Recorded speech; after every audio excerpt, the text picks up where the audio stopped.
मेरा दूसरा सवाल जो है अश्विनी जी से है कि सर ग्रेच्युटी की सर जो बताई शरद जी ने बात, वो तो बहुत राहत की बात है। उसमें एक और बड़ी राहत ये दी गई है कि पहले जो ग्रेच्युटी की टैक्स सीमा थी उसको 10 लाख से बढ़ा के टैक्स छूट की सीमा 20 लाख कर दी गई है। तो सर इसको आप कैसे देखते हैं? मतलब ग्रेच्युटी पर ये मेरे हिसाब से डबल बोनांजा है सरकार की तरफ से।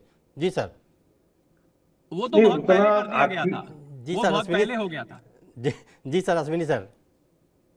हाँ नहीं वो उसका जो है फायदा उसका मिलेगा। लेकिन जैसे शरद गौरी जी कह रहे थे, मैं भी उस बात से सहमत हूँ जी कि इम्प्लीमेंटेशन का इसमें जो है वो एक बहुत बड़ा प्रश्न चिन्ह इसके ऊपर है। जी लेकिन इसमें कोड के अंदर जो बदलाव किया गया है, पहले इंस्पेक्टर जो है वो जी वेरीफाई करता था चीजों को, जी लेकिन अब जो है वो स्वयं जो एम्प्लॉयर है वही कर सकता है। जी और एम्प्लाई और यूनियन जो है वो अगर कोई चीज ठीक नहीं हो रही है, कुछ गलत हो रहा है, जी वायलेशन हो रही है, तो उसका केस वो फाइल कर सकता है। और उसके लिए हर स्टेट के अंदर ट्राइब्यूनल बनेंगे, लेबर ट्राइब्यूनल। पहले जी वो अलग अलग कोर्ट थे, लेकिन अब ट्राइब्यूनल के अंदर वो केसेस जा सकेंगे। तो ऐसा कहना है सरकार का, लेकिन ये समय बताएगा, क्योंकि अब 1 साल की ग्रेजुटी की बात हुई कि 1 साल बाद मिलेगी। जी लेकिन अगर एम्प्लॉयर ने 1 साल से पहले ही आपको हायर कर दिया, फायर जी कर दिया, तो आप क्या करेंगे?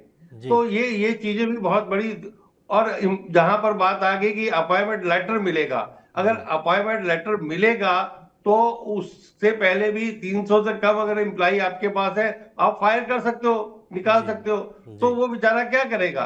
तो इसलिए निश्चित रूप से जैसे कह रहे हैं कि इम्प्लीमेंटेशन जो है इनके, जो कोड्स के और रूल्स के, वो भी सख्ती से पालन होने चाहिए। नहीं तो सिर्फ ये एक शो केस हो जाएगा कि हाँ भाई ये कोड्स हैं, ये रूल्स हैं, लेकिन जो कर्मचारी है, एम्प्लाई है, लेकिन हाँ अल्टीमेटली बहुत सारी चीजों में एम्प्लाई को जो है, कर्मचारियों को फायदा होने वाला है।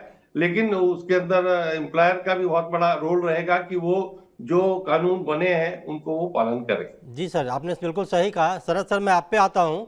शरद सर, इसको जो आपने कहा कि इम्प्लीमेंटेशन सबसे बड़ा दिक्कत है कि इसको लागू तो कर दिया गया है, आगे इसका प्रारूप कैसे होगा इस पे तो बाद में चलेंगे सर। लेकिन पहले ये बताइए कि इसमें एक छुट्टियों का भी क्लॉज दिया गया है, 180 दिन जो छुट्टियों का क्लॉज है वो क्या है और इससे एम्प्लॉयज़ को कैसे राहत मिलेगी? जी सर।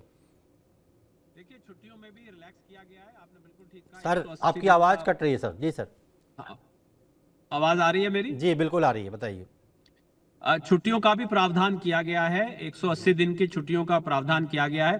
पर आपकी इजाजत से मैं एक बहुत जरूरी इसका एस्पेक्ट जो कि मिस ना हो जाए आपके जी शो में जी भी और मेरे से भी, वो बहुत बड़ी संख्या है गिग वर्कर्स की, जी जिन लोगों को जो कैजुअल कॉन्ट्रैक्ट पे काम करते हैं। आपकी इजाजत से मैं थोड़ा सा विषयांतर हो रहा हूं इसी के अंदर, पर क्योंकि लेबर जी, कोड इसी से से जुड़ा संबंधित मुझे मामला लग है, रहा कोई है, नहीं, कंटिन्यू कीजिए आप। मुझे लग रहा है कि गिग वर्कर्स का रेगुलराइजेशन होना, गिग वर्कर्स को वो सारी सहूलियत मिलना जो कि जी एक रेगुलर एम्प्लॉय को मिलती है, ये बहुत बड़ी बात है। क्योंकि जिस रफ्तार से गिग वर्कर्स को इस समय जॉब मिल रही है, ये जी जो डिलीवरी वाले एप्स हैं, ई कॉमर्स है, जितने भी चीजें हैं, जी उन लोगों की ना तो जॉब की सिक्योरिटी थी, ना उन लोगों को वो सुविधा मिलती थी।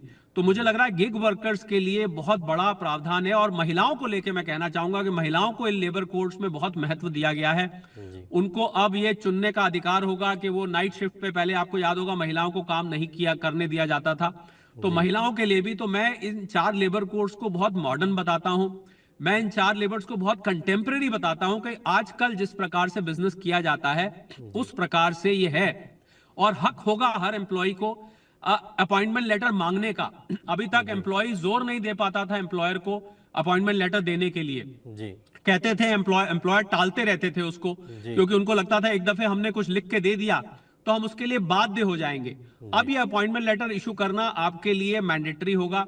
तो मैं 2-3 ये मुद्दे ऐसे हैं, अपॉइंटमेंट लेटर का है, गिग वर्कर्स का है, महिलाओं का है, ग्रेच्युटी का है, जी ये चीजें ऐसी हैं जो मुझे लगता है पूरे के पूरे लेबर क्षेत्र में सारा हिसाब किताब बदल के देखें। मेरे अनुमान के हिसाब से इस समय भारत में अगर हम खाली एम्प्लॉयमेंट पॉइंट ऑफ व्यू से देखें तो 50 से 60 करोड़ लोग एम्प्लॉयमेंट में इन्वॉल्व हैं, जी 50 से 60। और एम्प्लॉयर्स बहुत सारे किस्म के हैं।